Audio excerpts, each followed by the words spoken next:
in defense of Trump, like the stuff he was saying made sense.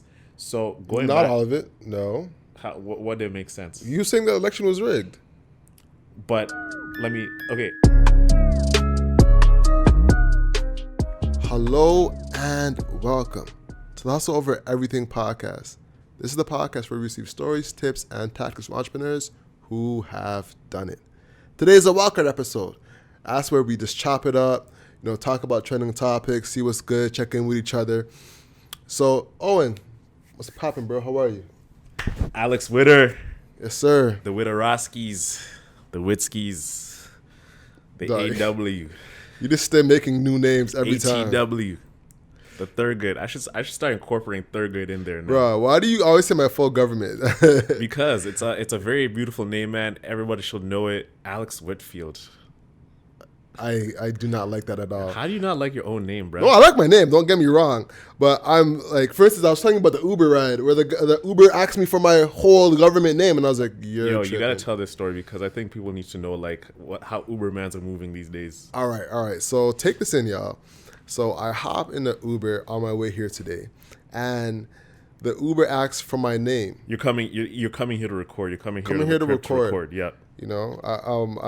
Let me take a step back too. So I booked the Uber, and I said, hey, I'm just at the elevator. Give me a second. And he's like, okay. So the elevator was taking so long, so I take the stairs. And the way my building works, the stairs is not connected to the main lobby, so it comes out from the side. So I went around the side and hopped in the Uber. So that might have been a little grace of context for him, He's like, oh, why is the guy coming out the side when side door when the main entrance is like right here? Exactly, But then I get in and he's like, what's your name? So I'm like, Alex, Then he's like, can you say your name again? I'm like, Alex. Then he's like, take off your mask. Which Uber driver asked you to take off your mask? Take off your mask. He wants to be exposed to the Ronas. That's what he wants. You know what I'm saying? Yeah. So it says, take off your mask and say it for the camera. And I'm like, bro, what are you doing? I'm not telling you my whole government name to somebody I don't know. You get what I'm saying? Like, that's just a no-go for me to start. And then he starts talking about, how people are robbing Ubers or robbing Lyfts. And I'm like, bro. How are you robbing a Lyft, first and foremost? Or like robbing a ride from like the person who ordered the Uber or the Lyft? He's saying that people are hopping in rides and looking at the screen to see what name is there. So as soon as they see the name, they're like, okay, that's the name. I'm just going to say that. So let's say I hop in the Uber, like, hey, my name is Andrew. So it's like, what's your name? Andrew, because he sees it on the screen. And then they just right off and say, actually, I just want to switch my location. Can you move it to here? Which doesn't make sense because in order to switch the location, you have to do that in the app. Yeah. You know what I'm saying? So I'm like, that doesn't make sense. How are you robbing people's rides? The only way you can do it is if you're just like, can you confirm the location with me? And they're saying, you're going to Fairview Mall? Sure, I'll take that ride. And just bet on it randomly. Bet on it that it's like going to King West. Like maybe like you're going to the club that night and you're like, like, man, I have no, like my phone's dead or whatever. And just hoping like it's 10 o'clock, that's where shit's popping at right now, Yep. So let me go to Regulars or something like that. Let me catch a free ride to Regulars. Exactly. And Ubers at that time, they're ridiculously priced, bro. Yep. It's like $40. One time like it was a mad surge, bro. It was like $40. I couldn't do it. I was like, yo guys, I'm gonna be late, but I'm not justifying paying $40 to get an Uber. That's like I could have gone to Brampton. Facts. You could have gone to Oshawa. I should go to Oshawa for that. Yeah. But $40 for a ride, I'm like, nah, man, I'll take the TTC. I'll go to Shoppers, fill up my Presto, then go downtown. That's what you do. You get a taxi, bro. A taxi. Taxi's what's a taxi, man? Nobody's taking a taxi. Like, what the hell's a taxi? I don't even see taxis these days anymore. No, I see taxis. I see taxis. I mean, I'm capping, bro. But I see taxis. But yeah, that shit. I haven't taken a taxi in years. Nah, listen, whenever Ubers get that price, I'm like, you know what? I'll just call the taxi. I still know the taxi number, and I'm just like, all right, let's do it. You're old school like that. Listen, I'm money conscious like that. Yeah. You know what I'm saying? But going back to the story, though, so we are in the Uber now, and he's like, yeah. So his people are stealing Uber, so I'm just trying to, make sure that I'm not getting taken care of. Somebody's here stealing Ubers. I'm like, bro, what the heck? What are you trying to say? So I'm starting inquiring now, just trying to like peel back layers. I'm like, okay, so are people here stealing Ubers? And he's like, yeah. I'm like, oh, is it around this area? And then he's like, yeah, people are stealing Ubers around here. I'm like, okay, sure. And keep riding, and this the energy in that car was off. Like, it wasn't like he was like, oh, okay, this is a regular person, then hops off. Because what you could have done easily is he easily could have just said, oh, what'd you tell me about the elevators if you wanted to really see if it was me? Yeah. Yeah. So it was just a messed situation. He's definitely getting 1 star. I'm definitely going to Right to Live. Yeah, and definitely like leave a review. Oh, for sure. You know what I'm saying? For sure. Man, like one Uber story I had, right? Like, this is like, my view on wearing a mask. Like, I'm kind of whatever. But I respect someone in the car to wear the mask. So I come in this Uber, and he has like the screen behind the thing, like the tarp thing. So it's covering up like the whole thing. It's late at night. He's at the front. He's masked up or whatever. So I come in the car. I'm like wearing my jacket. I'm hot, right? So I'm like, I want to breathe a little bit. So like I'm wearing my mask, but like it's just like slightly below my nose. So like it always is.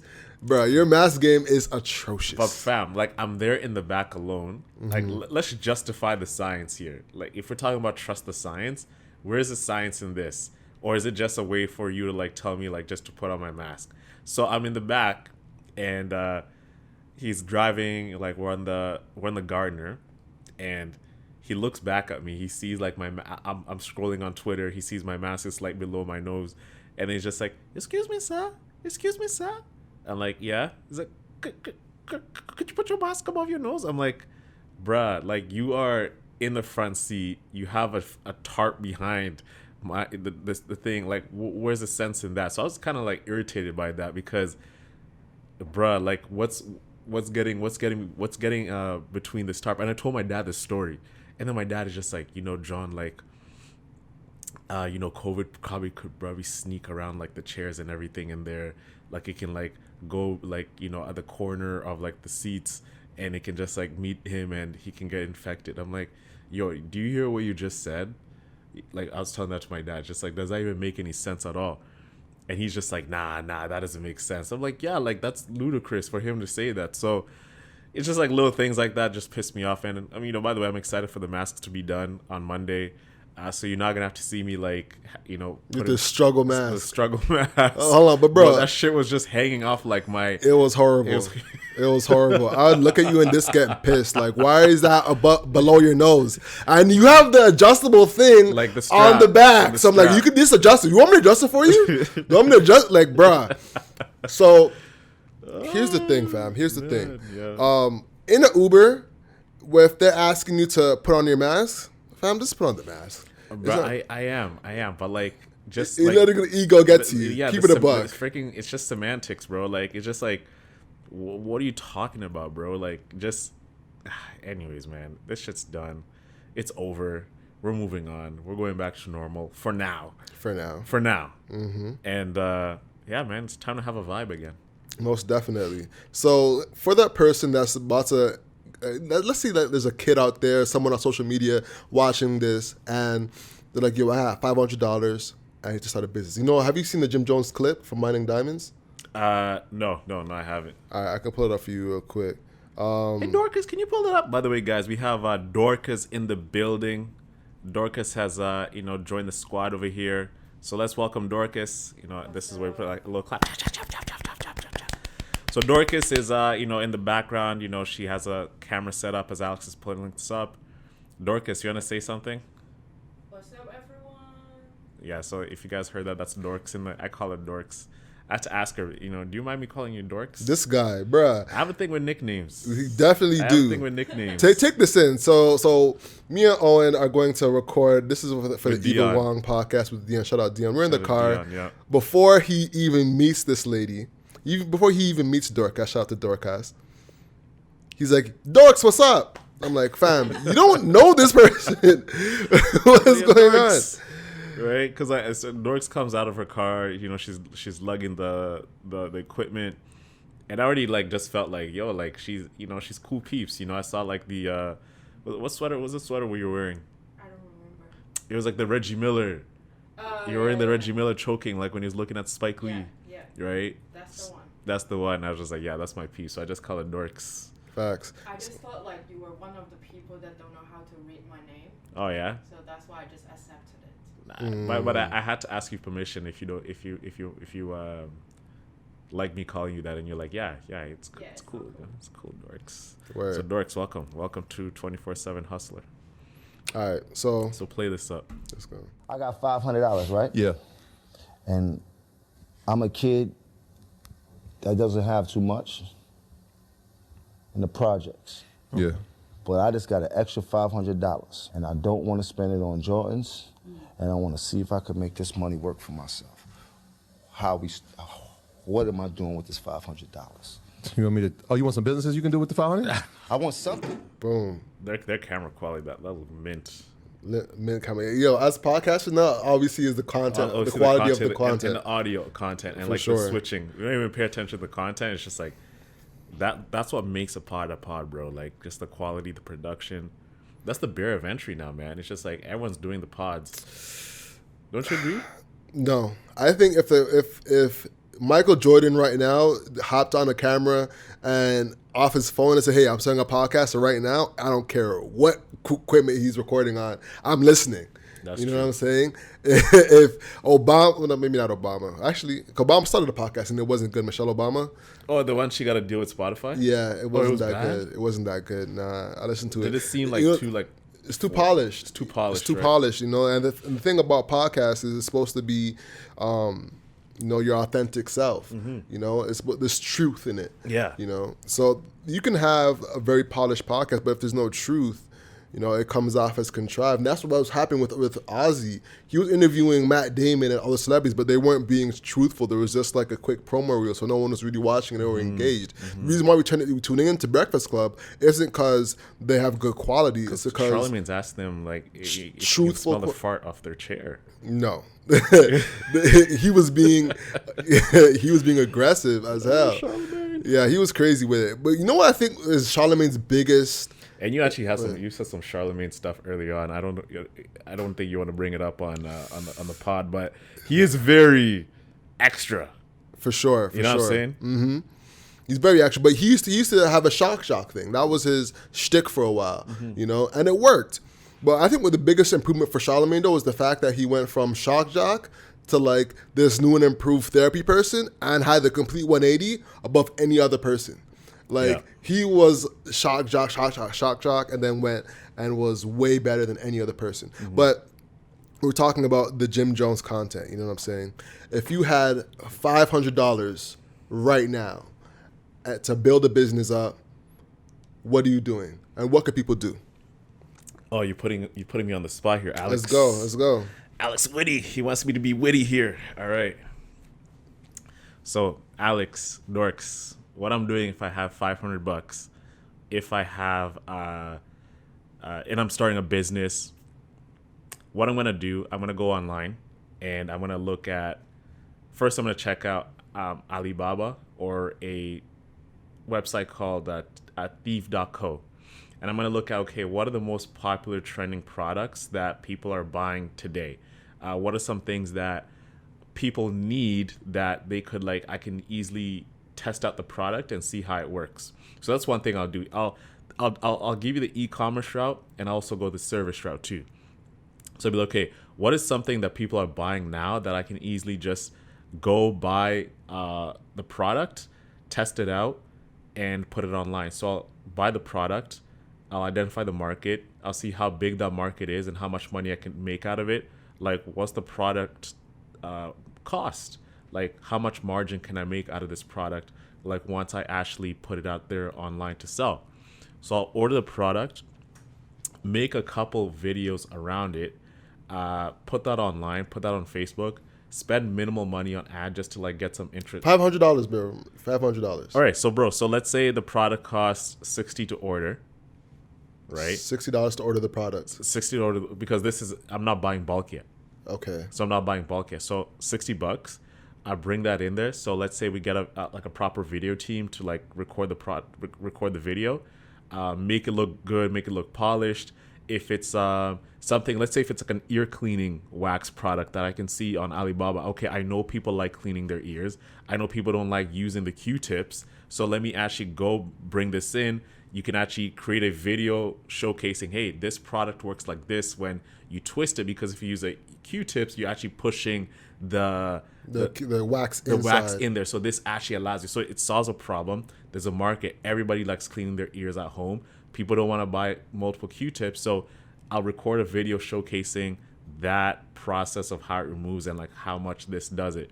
Once I have that, dash some ads, some ad money in there. So now I'm going to spend $100 on ads, testing out the market. Again, too, you can criticize my ad strategy here because, you know, I'm marketing to a cold audience, but, you know, just to build interest and see how that goes, because I know this is something that's a pain for everyone. And then once I see some interest, I'll spend the other $30 and say, okay, let me get maybe if I'm getting them like at a dollar a piece or something like that, you know, $1 a piece for a customer. What you're saying? let's say if I get them in bulk. Oh, the products. The product in bulk, Got you. right? So I'm going to Got spend you. the rest of the money, order the rest of the products in there. It's easy for me to set up a website. So I'll just get like a quick Shopify website, buy a domain, which will be like $10. I can make the logo on Canva, and then just like put it up there. Like it's easy to like do it on Shopify. Then once the ad money is there, you know, get some testimonials and some reviews. I can probably like migrate them from other different websites and see how people do, so that I can build the trust. And I'm in business, bro. All right, so I have a lot of pushback. So first things first, you're saying you're ordering the product off Alibaba. Mm-hmm. How much do you think it's going to cost to order the product off Alibaba? If you're assuming. Alibaba, if I buy one, so that's like $20. Do they have minimum orders of this one thing you can buy? You can buy one, but it's gonna cost you a lot of money. Okay. So that's why I said $60 $60 for the one piece. for the one piece. Okay. Only. Yeah. So now we are at $440.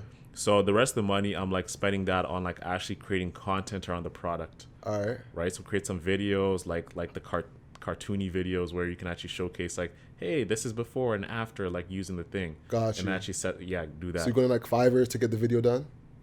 I can do it myself here. Doing the video yourself? I can do a video myself, or Okay. for that animation part, I can get someone to like do it properly. Like let's say if it's like a Dorcas who's gonna do it, get her to like, hey, can you like create something like this and then launch that out there. And then the website I can build it myself. Build a website yourself on Shopify. Shopify, buy the domain, and then the rest of the money I'm gonna spend it on actually buying the rest of the goods, like for inventory, so I can actually have someone that orders come through. Got you. And then once the orders get sold, I can actually start a dropship model. Got you. So you're doing pre-orders essentially. Yeah. For the product. You're doing pre-order, so you have the images, the content. Then you're gonna get people to buy it, place the orders. Then once you get the money in, then you're gonna go to Alibaba to make a lot more orders and get it in. Exactly. So my question, so there's a lot of holes here that people would have to know. One is if the product is good off the top. You know what I'm saying? Because you got to QA that product to make sure. But bro, that's why I was saying that I can go in different websites and I can actually migrate those reviews and testimonials onto my website. Ah, that's good. So I can actually build trust. Yeah. So firstly, you're gonna see make sure the product is good from QAing from other sources before you order for yourself. Yeah. So I mean, other competitors, I can pull like their the reviews and actually put that on my website. Yeah. Okay. So now, that's good. That's a product route. How would you go service route? Service route, simple.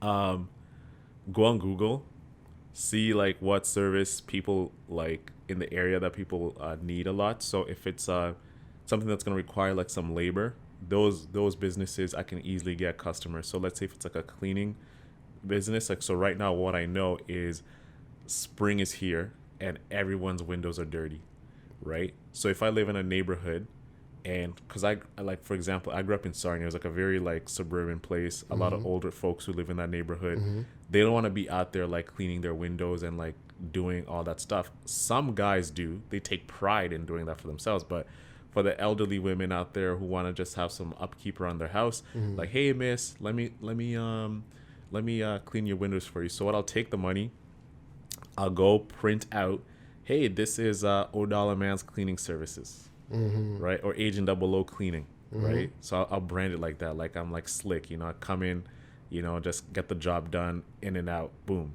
So I'll spend the money. So that's going to be at least $200 to like market my services. I'll like spend some money on Google Ads to like search up, because now I know people are searching up for cleaning services. Like I want to be there, like when you search up in the area of Toronto or Sarnia, if I'm back home. And then the rest of the money, I'm spending that on like cleaning supplies, cleaning the soap, the brush, a uniform for myself, some gloves, and that's how I'm going to spend the money. So half of it is spending it on the goods to actually clean the product, and then the other one is like I'll spend maybe $100 on Google Ads, $200 on my uniform, cleaning supplies, and then the rest of the $200 I'm going on Vistaprint and printing out all the cards explaining the services and the Assets. tier. Exactly. Word. And then that's just $500, and then the rest is just me hustling out there, cleaning people's houses at $20 a pop. I love that second one. That second one is where the money's at. I feel that Yeah. first one is a lot of layers, dog. But you gotta think about it like this, right? There's a lot of people who don't want to go out there and do the nitty gritty work. Now I'm saying for $500, you can get it done for the first one for sure. I'm saying with $500 is a lot of wiggle room where that could spend to give you pushback. Like for the marketing, for instance, you're saying for the Facebook ads, that $500 on Facebook. I know that shit ain't gonna it's not gonna compete at all. Nah. Like that. Nah. Facebook's just like thanks for Appreciate playing. you. Appreciate you. Thanks for coming out. Word. Word. But what would you do? $500? Yeah. I'm not even touching like social media ads, to be honest with you. $500, I am doing. So I'll look at it like this: what is the lift I can give people that need it? Right now, one of the biggest places a lot of businesses want to get in but can't is TikTok. And if I can save as much money as I can without having to buy much, I can literally just take my phone and be like, yo, do you have TikToks for your company? Mm-hmm. I'll have a whole TikTok division for your company. And it's all I have to do is organize it on Canva, organize it on Google Suite or G Suite, and have the whole content calendars, social media calendars just for TikTok only, and be a TikTok specialist for brands. But I only have to spend $1. You know what I'm saying? But listen, I'm biased. I'm not on the spot. I had time to think about it because I saw the clip. So the question. So I've had time to think about it. You've you know marinated on it. Yeah. I had time to marinate. Yeah. So this would be my thing. I would be a TikTok specialist or an iPhone video specialist. You know what I'm saying? For brands, where I can literally just create iPhone X video for brands, because that's what's popping right now. The overproduced content on social media isn't as good as the organic things on social media right now, especially on TikTok, and that's a new form of communication, right? If Google is copying TikTok, Facebook's copying TikTok, then TikToks are the new form of communication because they're the biggest platforms. So if everybody needs to get there, everyone needs someone to have that communicator for them. So that would be mine. I would just walk up to brands that I know, and what I would try to do is try to find like high value brands, or high value industry niches like lawyers, dentists, chiropractors, where the LTV of a person, the lifetime value of a person is way longer than like, I don't know. No, I was gonna say barbershop. Barbershops have long LTVs too. Maybe a restaurant, you know what I'm saying? Because a restaurant, you're gonna have to be there every day, and the margins are a lot smaller than like a lawyer or a chiropractor, because you gotta keep coming back to them, So if one person gets if a lawyer gets one person in through that door, they're staying, or unless they mess up, and that lawyer's gonna love you, because if they let's say pay you $500 for a month for one lawyer, and they get one client, they're eating. One client, Same with the dentist. One client, they're good. That's why, when dentists, all these guys, they pay so much money for Google Ads because it justifies the cost. Because if I spend $10,000 a month on ads and I get these clients coming in, they're with me forever. Ever. Like, I signed up for a family doctor in 2019. I haven't looked at anyone else.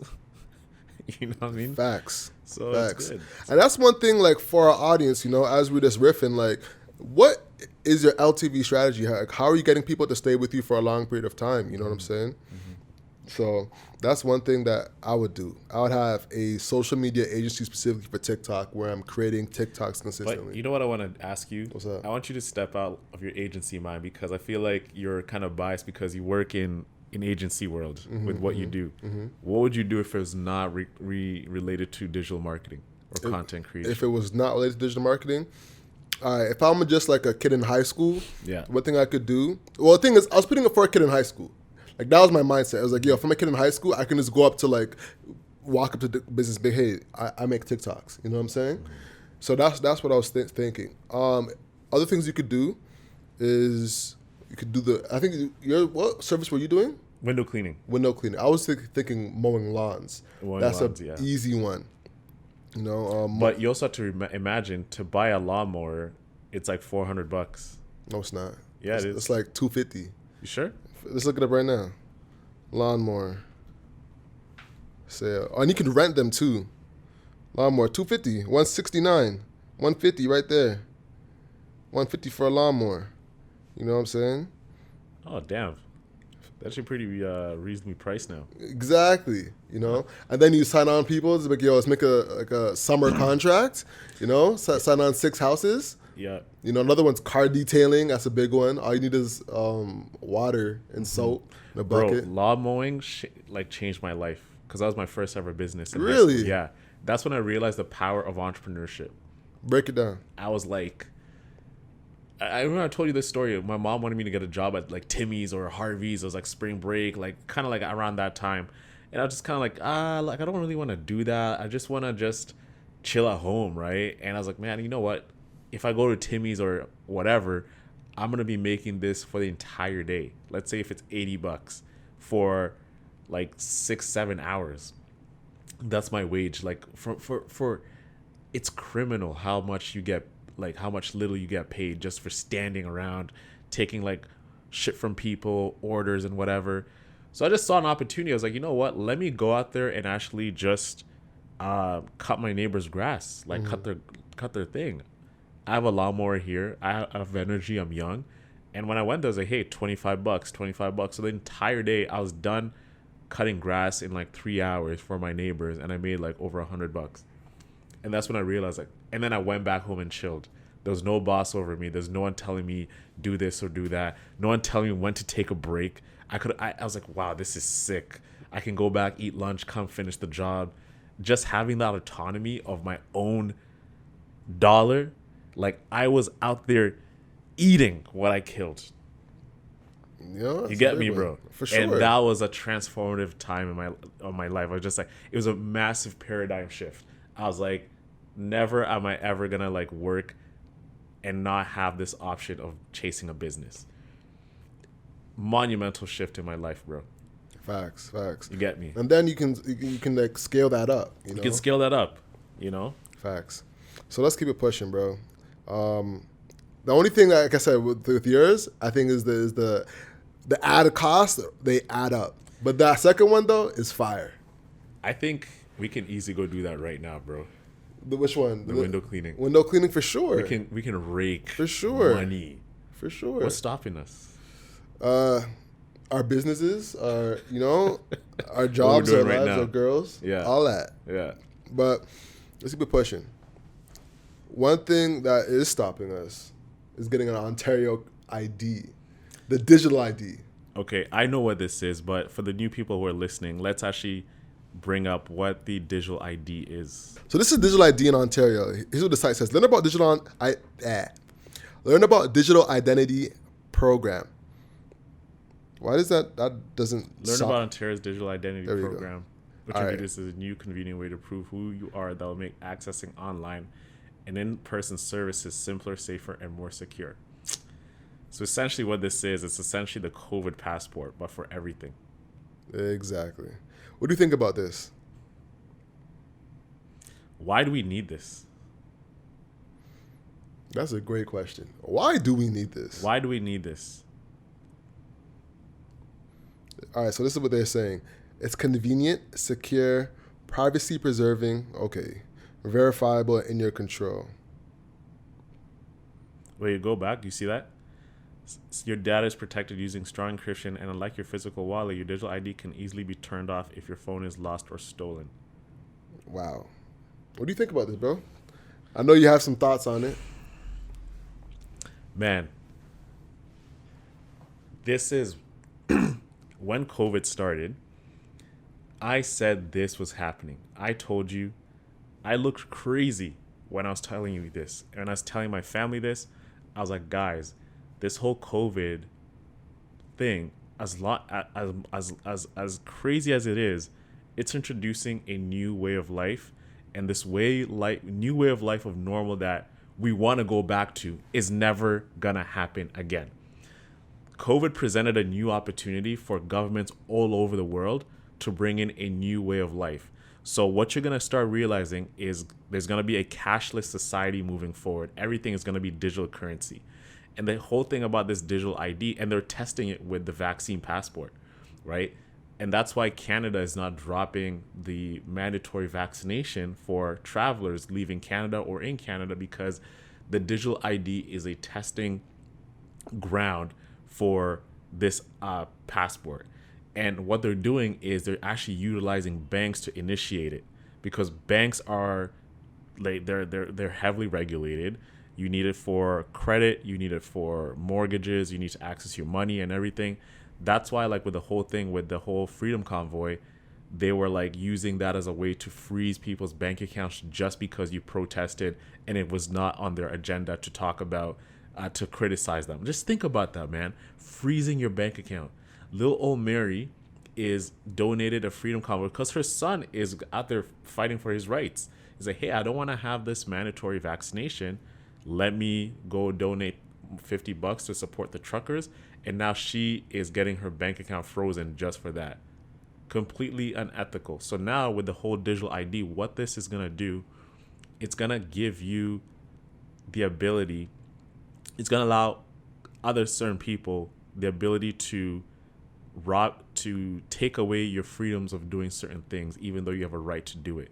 So your digital ID is going to be tied to your bank account. It's going to be tied to like your credit score. It's going to be tied to everything.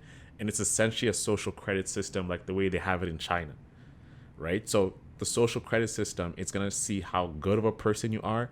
And if your digital ID score is low, that's why they're saying they can actually deny you certain things, like you cannot go into this restaurant, or you just got a DUI. I can't give you any more drinks.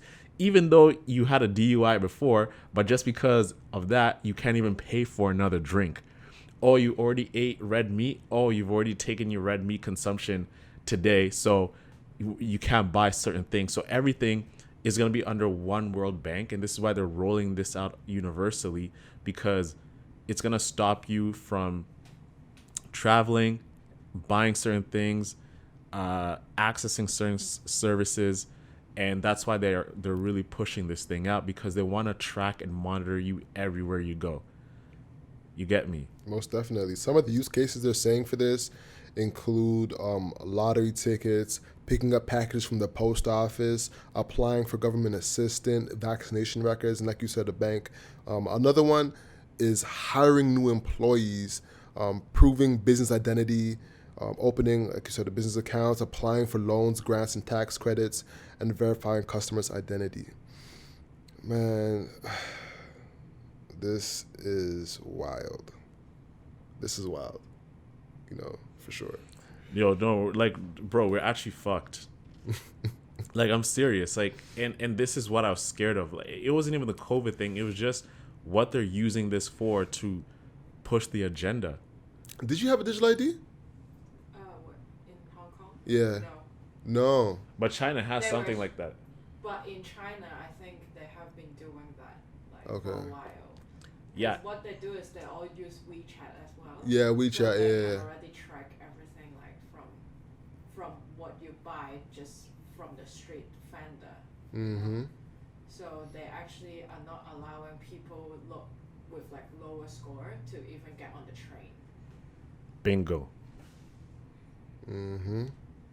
Yeah. And Get on a train. Yeah. Yeah. And that's why even the way they were holding out this thing, you can't even go on a Via Rail, bruh. You can't go on Via Rail. Like, think about how absurd that is.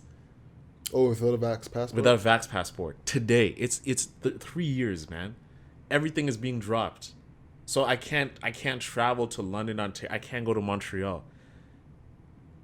How crazy is that, man? And we're becoming so we're normalizing. Oh yeah, that's just the way it is, man. And that's why this digital ID stuff is just gonna roll out. Get right in into there, it. and it's gonna be part of the whole. Yeah, I guess I got my. You don't got your digital ID.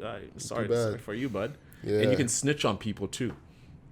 Really? Yeah. So the more you, Dorks, you know what I'm talking about. If you see your neighbor doing something wrong, if you whatever, you can report like, oh yeah, like this person, and there's gonna be cameras. It's gonna be a surveillance state. There'll be cameras everywhere. Your digital ID will be tracked to your phone, and they can like recognize your face too, and they'll be like, oh Alex, you crossed the light here at a certain time. Oh, you didn't stop at a red light. Oh, I saw you do this at a certain mall. Oh, you got in this argument with this some person. Boop. Score lowers. Yeah, no restaurant for you today, buddy. Word. You get in a fight with their Uber driver. Oh yeah. You Yeah. know? Bro, take that in. Oh yeah. You're rating your Uber is gonna be tied to your digital ID. Oh yeah, you're banned from Uber from like or TTC for some time now. Stuff like this makes me want to move back to Kenya, bro. All right, so this is what they're saying. This is the latest update. Our progress so far. Here's what we've been up to since we announced digital ID as part of Ontario Onwards. In October 2020, we published a set of technical tools. We started to build out Ontario's digital IDs. We held an online consultation on the policy framework. Really? I didn't know about this. Yo, I swear to God, they'd be holding like these secretive meetings. I'll pull up to one of these. So patients in Niagara Health were among the first in the province who can access their diagnostic records, such as X-rays, CT scans, MRIs, and ultrasounds, through the Patient Digital Identity Service. We introduced our first digital and data strategy, building a digital Ontario. Bro, this is scary, dog. What else have they done? So we surveyed and consulted with the public on both medium and small-sized businesses about using digital ID. We held roundtable consultations with large markets to understand their perspectives on technology, the role of government, and standards for a digital identity system.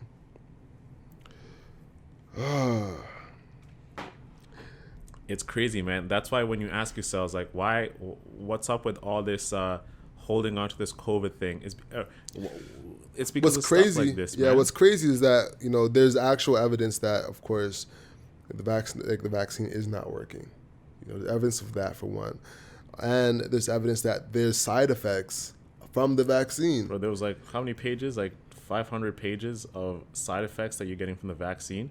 And even like the CEO of Pfizer came out and said, hey, this COVID pandemic presented us to create these vaccines, which are essentially gene therapy vaccine. Did you hear about this? Nah. Yeah, so essentially these vaccines are gene therapy. They alter your genetic makeup. Really? Yeah. All right. Okay. So I don't know about that one. So I definitely gotta research that one a little bit more. I have no idea about that one. Let's keep it pushing, bro. Yeah, that stuff is scary to think about, eh? Yeah, man. It's really unsettling. Most definitely. You know who's trying to get settled in though? It's Colin. He's trying to get back into the NFL. And I think you should just give it up. Yeah? Just it's over, bro. What do you think he should do with his life moving forward? I think he's done a lot. I think what he stood for, take it in like this. If he continued playing, if he never took a knee, he could have maybe gotten injured, never played again, and boom, you have no platform. But he took the moment to really stand up for something. Mm-hmm. And although he was booted out of the NFL, it gave him a lot of opportunities, to be honest. He got his own show on Netflix. He got all these speaking gigs. He got endorsements. He became the spokesman for certain things. He's now he's a hero for black empowerment and police brutality, right? So to try and come back in the NFL when they told you can't even play here because this is like a white boys club. Like, you think these billionaire owners who have legacy, who have like fuck you money, who are gonna just come back after you try to tarnish my league? You stand no chance. I love Kaepernick, and I'm just keeping it real. I feel like they might do it to save face. That's probably the reality of it. They might do it to save face, to, so that, yeah, see, look, we let him back in. Everything's hunky-dory. Yeah. It might wave. But I think that's the only thing you can. But honestly, the question is why. And the thing is that, like, him coming back in the league would signify that I guess there's something that was accomplished, I feel like the reason why he kind of stepped down and stopped playing was to protest police brutality. So if he came back, would that signify or communicate to the people that the police brutality is fixed? You know what I'm saying? That everything's good in the world? Or the action that he wanted to get done has now been done? So I feel like that's another thing. But it's evident that they kicked him out. He's been able to move on with his life. But the thing is that, like, Muhammad Ali, went under scrutiny for not joining the war, right? But he could still box. He went under scrutiny, but he could still box. Whereas Colin Kaepernick, he no longer has his whole joy. Like, I watched the show, and I had no idea that he was good at baseball. You watch the show? I didn't watch. Is it good? Bro, it's actually really good. It's actually really good. Kind of Check looked it out. very like. Yeah, it looked very like that's what I'm looking for. PG. Rated G. It's like a high schooler that you watch this kind of like Family Channel. Word. The mom and dad sit around like Friday night, watch with the kids. Word. When I watch the show, I want to go dark. I want to go. I want to go like dark. Gangster shit, man. I like the crime. For like sure. Just like the grittiness of that. That's what I find entertaining. Exactly. Like, let me get out of my cushy world and go somewhere horrible. Exactly. Escape. So, but no, Collins was actually really good, and it was really informative and educational about his background. And apparently he was like an amazing baseball player. Like, he was getting scholarships out the ass to different places. He could have probably played in the major leagues. For sure. Yeah. For sure. But he chose to be on my basketball. Wow. Football. Wow. That's embarrassing. Definitely going to edit that one out. Keep that in there. See, this is why you got to watch more sports, bro. Bro, I know Colin. Jeez. That's even worse. I know Colin Kaepernick is a football player. Bro, see the way you get music over me? Yes. I guess sports. You get sports over me. That's a fact. I always dunk on you when it comes to That's sports. That's a fact. Well, music is more my thing. Sports. This is when I get to give you that look, like wow, bro, are you serious? Did I just? That is called. Did you just do that out? Yeah, that was bad. Hold that, bro. Marinate that out. You know what I'm saying? I'm just gonna marinate. L. Soak that. All right. So let's keep it pushing. One thing that pushing P. What you know about pushing P? What is pushing P? A pushing P. It's keeping a player. So that's what it means? That's what it means. So pushing P means keeping a player? Yeah, like, like that's P, you know what I'm saying? Like, that's fire. Like, that's what pushing P is. Because I kept seeing, I was like, I heard the song, but I didn't know what pushing P means. You know who wrote the song? So you trying to dunk on me now? Definitely. I want for revenge. You've been waiting. Like I walked into that. Yes, you did. Is it a little? Nope. It's not a little. Nope. Bro, I have no idea. Yeah, damn. It's like, wow, dude. Like, how'd you not know? How you not know Gunna, dog? How you gonna bring up pushing P and you don't know who pushing P is? Exactly, bruh. You know what I'm saying? So Look at that. Who is it? It's Gunna featuring Future. I'm pushing P. I remember that. Pushing P. You know what I'm saying? All right. So the Nelk boys just had Trump on their podcast. How did you find the show, by the way? Honestly, I found it entertaining for me. It was entertaining, but it seemed very calculated. You know, the Nelk boys are like the Jackass, the MTV men's version. It's like Barstool Boys. You know, pardon me. So seeing them embrace Trump, I've actually thought at first it was just like a clout thing, like because in the beginning of their podcast they have like a little Trump thing, and I'm like, oh, maybe just like showing clout, like, oh yeah, we got Trump. Like, do you see him giving the Rolex? Yeah. The presidential for Rolex? sure. I'm getting there. Ever since I got the Rollie, I ain't got the time. Word. So with Trump going on the podcast, it felt very calculated because on whose part? On Trump's part. Okay. Because he could go on Joe Rogan, you know what I'm saying? He could go on a platform where people are going to take him seriously and ask him real questions. but he went on a platform that's ran by people who absolutely love and adore him and are going to push back and give him real questions that's going to challenge him. You know, so Trump took over the conversation from like the second question, you know, and just like was spewing whatever he had to spew, and just had them like eating out of his hand really throughout the whole conversation.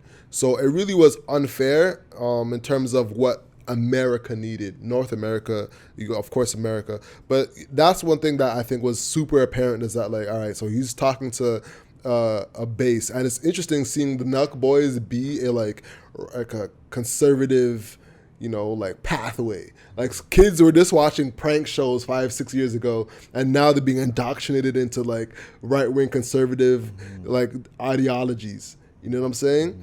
So it's very interesting, and like that could literally lead. Like I wonder if what's the black guy on the Nelk boys? Like I wonder if he like deeps that like this content is gonna like actually drive like a good section of white Americans to like right wing neo-Nazi content. Like I wonder if he knows that and deeps that as he's like recording with Trump. Like, but they don't give you give two shits. So Yeah. Like the one thing you said here is him going on the platform with the Nelk boys. But which other platform can you go on that is going to give him pushback? We know Rogan is going to give him pushback. Because Rogan, he's one of the best listeners I've ever seen in journalism. Like up there with, what's that 60 Minutes guy? I don't know his name, but I know what you're talking about. Yeah, but him. The way Rogan asks questions and he like just dissects everything is just artistry to me. But the thing is, you have to remember, Rogan just got off like a huge cancel culture promotion for him to leave Spotify. So there's no way Trump is gonna go on Rogan at this moment. Like they have him booked. He's gonna go on Rogan. But even before that, you have to let things to cool off a little bit. Like Rogan just like finished off being slandered. You know, so which other platform? He's not gonna go on mainstream media. Who else is there?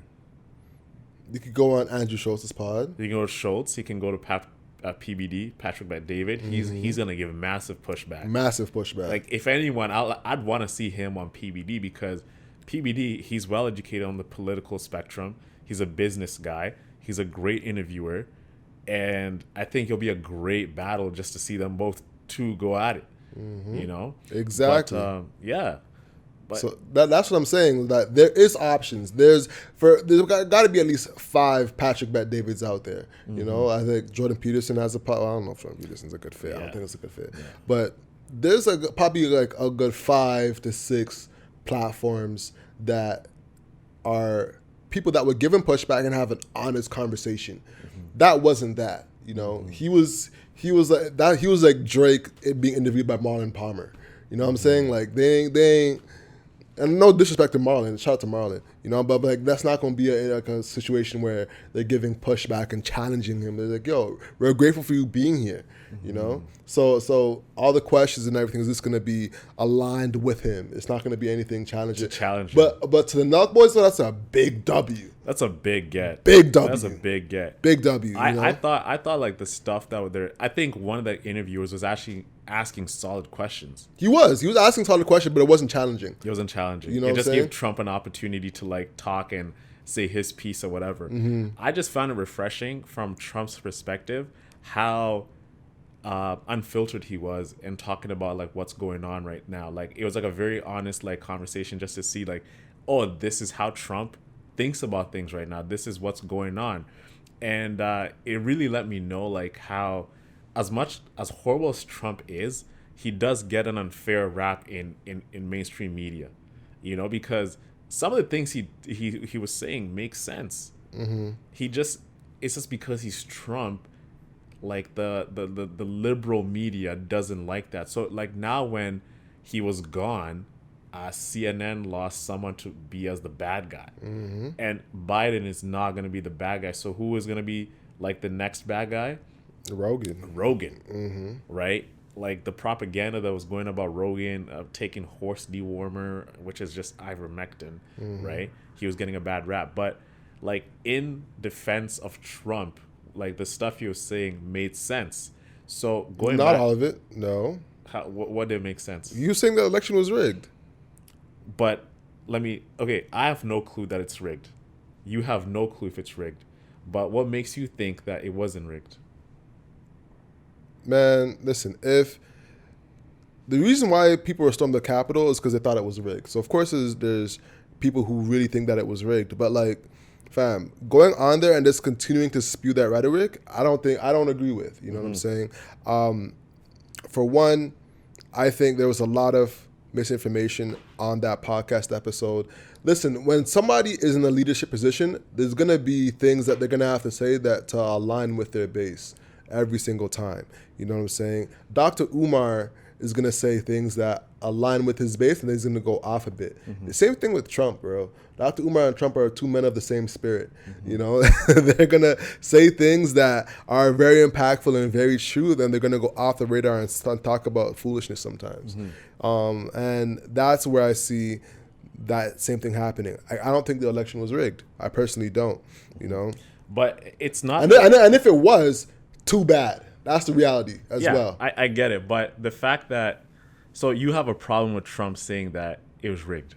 I do, because if it was rigged, then it's honestly it's too bad. Like, look what he was doing. Look what he incited, like, the effery that was going on in February or January, whatever. You know what I'm saying? So like that is wrong. So like, listen, if you're gonna incite people to have violence on the American soil, like, you're doing the wrong thing. But he didn't incite violence. Let me challenge you on this. Semantics. Right? First of all, like, even for me to declare that I'm a Trump supporter, I'm not. I'm just going facts here and what we see and like what you interpret it. There's like facts and feelings, bro. So we gotta establish that. Let's go. What I'm saying is, like, he can feel like the thing was rigged, right? He has every right to feel like that is rigged. But what makes that misinformation to you if he's feeling that and he was running? Bro, people are trying to sue him for that. Like, so it's misinformation because, first off, he felt that way. They did a recount, and they said that he lost. They moved forward with the notion that he lost. All right, he lost. And the whole country has moved forward. You know what I'm saying? Anything else is then going against the government. So that's what he was doing, and that's what he was trying to go forward with, as a plan to say that the government's wrong and you know, cause an insurrection and almost like a coup, like a literal coup, bro. Like what else are we trying to talk about? That's what he was going for, and continuing to do that is inciting a coup rhetoric. Point blank, period. Yeah, what I'm saying is, like, I see what he's doing, but the whole thing about those people attacking the whole storm, you're saying Trump incited that. Hell yeah. But he did not say go attack the Capitol. Man, no gangster always is gonna like go make a hit. You know what I'm saying? It's gonna be passed down. It's always passed down. It's no person at the top is gonna make that initial claim saying, "Hey, I need you to go do this." No, it's gonna be people that are gonna have that top-down funnel of information. You know, so his son was someone that they were trying to convict of inciting the riot and inciting the violence that happened. So I think his camp should be at fault, for sure. And the person that's in charge of that is going to be at fault, and that's him. So, you know, guilty by association. Okay. So what we're debating here is Trump right or wrong on what specific thing? Like, on him saying the thing was rigged? So you're saying misinformation is talk about misinformation. Yeah. But the fact that that's misinformation is we have no, like, we get information from like mainstream media, and like we're told that is true. But time and time again, we've seen that what they've told us has ended up not being as true. So I'm coming from what elaborate on that. What I'm saying is, like, what mainstream media says that, okay, the thing was not rigged, the thing was a fair election, and I'm talking about the spirit of the times that we live in right now, is that whatever we hear on TV, whatever we hear, what we're told, we're programmed to believe that is factually correct, or that is true, or this guy's the bad guy, this guy's the good guy. Like, a lot of propaganda goes out to paint a picture of a certain party or figure that this is the way they are because they want us to look like that. And we've seen it happen before with many different things, misinformation on certain, let's say the COVID. There's so many things that were lies. They told us, you can even go and say, hey, they told us this is a safe vaccine, but we're learning now it wasn't. So that's misinformation. So misinformation is everywhere. What I'm saying is that what we think of misinformation or what we think is true can also be qualified as misinformation as well. So what I'm saying is, from where we're sitting, we have no bearings to really understand what is true information or what is not information, because they're trying to censor out certain things and tell us one thing to think about, and that is what's the true information. So when Trump says this is what happened, although it could be misinformation, we can't go to him and say that's misinformation. Why can't we? Because we have no bearings to know it's misinformation. But bro. the people who's supposed to have that have stated that this is misinformation. But the fact that you believe that's misinformation, because you tend, what I'm saying is, it's like you can have objectives here where even if you're pictured as an authority figure and you come on TV and say that this is true, why do we believe that immediately? Like, we should just train ourselves to like, to question. Gotcha. But that's what I'm trying to say here, bro. It's like, for you to believe that without even questioning it, that I think is that's what I'm challenging on here, bro. Is don't believe what they say just because it's like the white lab coat theory type of thing. Mm-hmm. We should always be like, something is off here. Like, something is off, is whatever. Mm-hmm. So the election might have been rigged. It might not have been rigged, but if there's smoke there might be some truth to what he's saying. Mm-hmm. There might be some lies to what he's saying. So who's really here being honest? It's the same thing as Fauci. Like, when Fauci came out, he was seen as the savior. He's seen as the guy, and like he's being portrayed as the authoritarian on it. Bill Gates is now be portrayed as like, when does Bill Gates become the authority on vaccines and drugs and etc.? So why should I listen to him? Oh, this guy said the election wasn't rigged. Okay, I believe the election wasn't rigged. Like, why do I believe the election was not rigged, or if it was rigged? So I think the bias here is that, we've been told to hear certain figures and like believe their information is, or this is the bad guy and this is the good guy. And I'm just in the place of where I'm not listening to the good guy. I'm not listening to the bad guy. I'm looking at, okay, what this is being said right here. I'm seeing that as, okay, that is off. I know I hate this guy, but he's saying some whack shit right now. Oh, he said some stuff that does make sense. Okay, I don't like that. I remove like the feelings of what I feel about the person, and I'm actually just looking at what they're saying and what I understand of the situation.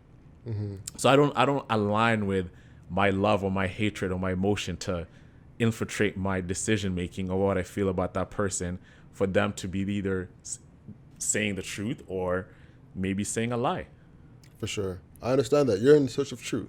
Yeah, exactly. I'm in the source of truth. It's not I hate Trump. It's not I hate Biden.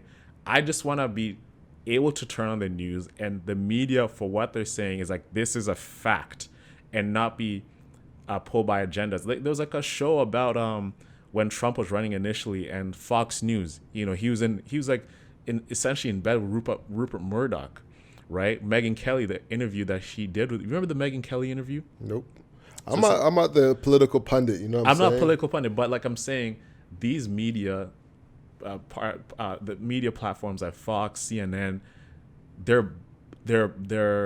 they choose a side on who they're gonna support, of and course, and whatever. And Trump was like talking to Rupert Murdoch, hey, can you push this? Can you say this? Can you ask Megyn not to do this? Right? So as we've grown up to see media as a place of like, this is where we get it, and what they say is honest, we've seen time and time again is what they're doing is they're brainwashing us to think a certain way because they have a certain party pushing their views for them to tell us what we should think. Gotcha. That's where I'm coming from. But I just feel like journalism has lost its touch, like where you can tell this isn't true, authentic. You can tell there's some agenda behind it, which has caused me to question everything I hear. Got you. So let's circle back because we were talking about Nelk boys and Trump. It goes back to Nelk, yeah. So with that, you know, the Nelk boys aren't in a position to challenge him to find the truth. So that's why I'm saying it's unfortunate that they're the platform he chose, because they weren't there to like actually discover truth. They were there to win an interview, you know? So that's why I was like, it's not a good fit.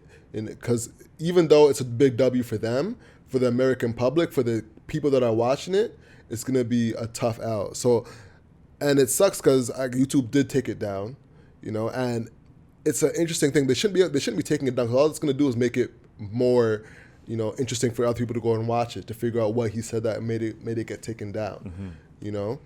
And with that, it's that people should have a space to search for the truth. It shouldn't just be people who are, like, I don't think we should be interviewing Pierre Trudeau on foreign affairs, you know what I'm saying? Unless we know and are studying thoroughly to question him, to find the truth. So if I'm not that person, then we shouldn't be in that position, personally, unless we have the ability to search for truth. Or it's a casual conversation. You know what I'm saying? So is it more about what you're questioning here? It's the talent of the interviewer and not the platform to push back, because the Nelk boys have a platform For sure. So it's more in the duty of the Nelk boys as a team to challenge someone like Trump. So it's not even just like Nah, it's not. They shouldn't be talking. If Trump's coming on the platform, they shouldn't be talking about political shit that's like gonna change the world or like affect people in that way. I feel like it should be a casual conversation where they talk about UFC, YMCA, and all the other shit they're talking about. You know, but once they get into like the political shit, I'm like, all right, the Nelk boys aren't prepared for this. You know, unless they came prepared for it, then boom, they have that conversation. But like, if you're actually trying to have a conversation and searching for truth, then be prepared for that and actually go in with that in mind, and not just be there sucking him off. That's what they were doing. You know, they weren't really challenging him to actually get to the next level for the American people. So what would you have liked to see the Nelk boys do? I would have liked them to challenge him on what would happen if he was to run for president again, and actually like what things would he run on, and what do you think he did wrong during his presidency? Like things that actually would make him take a pause and think deeply, and maybe even like apologize. But that's Trump. Trump's not apologizing for anything. But you know what I'm saying? Actually challenge him. I don't think they did that really. They aren't incentivized to challenge him. And by your definition, bro, that podcast is exactly what you're saying, of having a media that's, you know, in bed and has relationships with people that they're trying to withhold, like, or keep upstanding, like their relationship with Dana White, and Dana White's the plug for the Trump podcast. You know what I'm saying? So it's a mixed bag, you know. It's a mixed bag, because if Trump goes on any other platform, they're gonna spin it in a way that makes him either look good or look bad. Nah. But this podcast, what I found it refreshing is because never have we ever seen Trump speak in a manner where he's laid back, gives his own authentic thoughts at the time without actually crafting for a specific message. Pardon me. To push up. I totally disagree. Trump's always talking in his authentic self. That's why people love Trump. It's because he's just brash, unapologetically him. I know, but that's what. Yeah. But the reason is because the thing, Trump knows to say this stuff to really get a reaction. Of course. Right? It's not like he is talking to himself, but sometimes he hyperbolizes it to really get shock value. Because if you watch Trump before he was in presidents, he even said in an interview before, he's like, hey, I'm thinking about running for president one day. He's just like, oh, which side are you going to run on? He's just like, I've thought about it a lot. I like some of the liberals say. I like some of the conservatives. But, to be honest with you, I'm actually going to run conservative. It's just like, I don't know, I'm going to run Republican. The interviewer asker is like, oh, Republicans? Yeah, I just find the Republican Party, they're very passionate people. They can easily be told. They can set policies. They can do whatever. Essentially, what Trump was saying is just like, when you're Republican, you can get the Republican group or supporters, the hardcore supporters, to really passionately support you, because he knows how to manipulate them in a way that he knows he can, and which we saw that happen. What I'm saying in this interview, Trump just spoke casually and his thoughts of like certain things with no, hey, I'm not running for presidency anymore. I'm not, like, we don't know that. It's not out yet. So, you know. He can't. He legally can't say it. He legally can't say, but we don't know that. But here he was just talking in a manner where, hey, this is how, yes, I actually, the whole Ukraine thing, I told Putin, you know, like, it's just kind of chilling there talking about his feelings about certain things, which is what was like refreshing about the interview. It was refreshing. It was refreshing. I can agree with you there. That's what I'm saying. It was refreshing to see Trump overall because you haven't seen him in media for quite a while. So that was what was refreshing about it, just to have Trump lay back, have people like us, like young guys like us, just talking to the president, like just the optics of it. I ain't like Nelk. I ain't bought it. What do you mean? I ain't like Nelk. You don't like Nelk?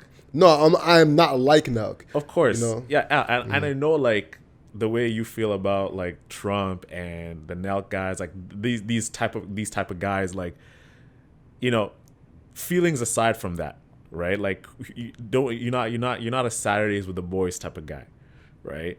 But just the figure of Trump with these type of everyday guys, everyday Joes. Yeah, it was a good thing to see. Made for great TV, and having Trump not under a microscope, not on mainstream media, not being pummeled by CNN or Fox or whatever. That's what made the interview great. And him talking about, yeah, I called Putin and I told him, like, don't do this. I told him this, whatever. Him talking like that, that was great.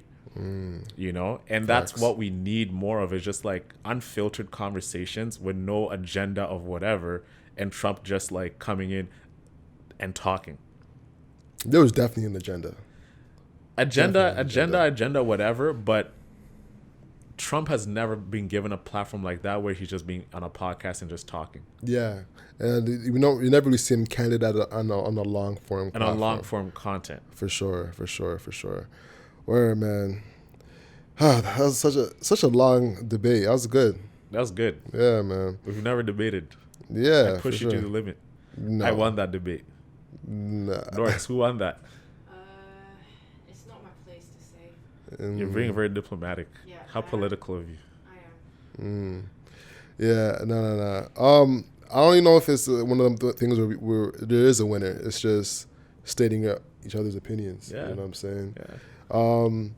Yeah, but when it comes to that, bro, honestly, I'm not even a political pundit like that to comment. Like, I would rather have something that I'm knowledgeable in. You know, like I don't even know the day the insurrection happened.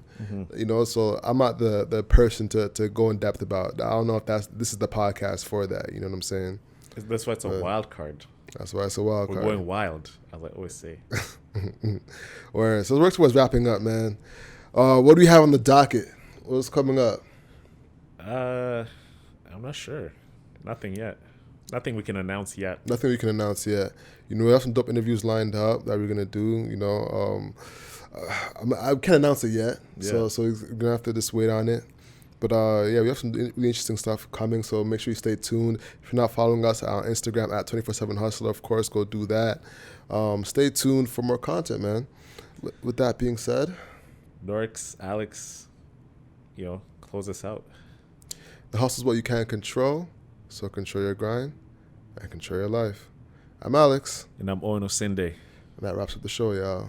Peace Peace out.